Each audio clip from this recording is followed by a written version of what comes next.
యుద్ధాన్ని ప్రకటిస్తే భారతీయ జనతా పార్టీ రేపు జరగబోయేటువంటి మున్సిపల్ ఎన్నికలల్లా సంపూర్ణంగా మేమందరం కూడా పోటీ చేయకుండా నువ్వు ఏ అభ్యర్థులకు ఇస్తే ఇచ్చుకో, మేము మనస్ఫూర్తిగా మా ప్రాంతం అభివృద్ధి చెందాలని మేము పోటీ చేయాలి, మేమేదో లడాయి చేయాలి, మేమేదో చేయాలని కాదు. ఎవరము అల్టిమేట్గా ప్రజలు అవకాశం ఇచ్చి గెలిపిస్తే వాళ్ళు చేయాల్సింది అభివృద్ధి. ఇలా మేము రేవంత్ రెడ్డి గారికి ఇలా మేము ఓపెన్గా భారతీయ జనతా పార్టీ మొత్తం స్థానాలలో మేము పోటీ చేయం.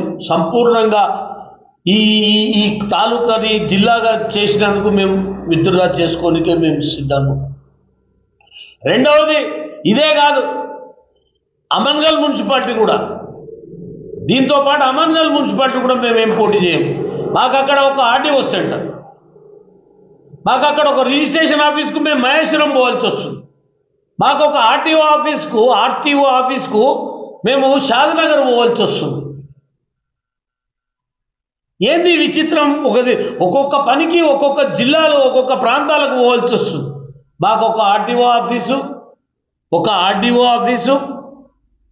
ఒక రిజిస్ట్రేషన్ ఆఫీసు, 3 ఇస్తే మేము కంప్లీట్గా అమన్గల్ మున్సిపాలిటీ.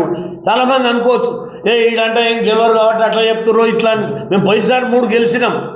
మొన్న మేము 7-8 స్థానాలలో సెకండ్ ప్లేస్ ఉన్నాం. ఈడ మొన్న జరిగిన ఎంపీ ఎలక్షన్లల్లో, ఎమ్మెల్యే ఎలక్షన్ల 16 బూతులలో ఫస్ట్ లీడ్ ఉన్నాం.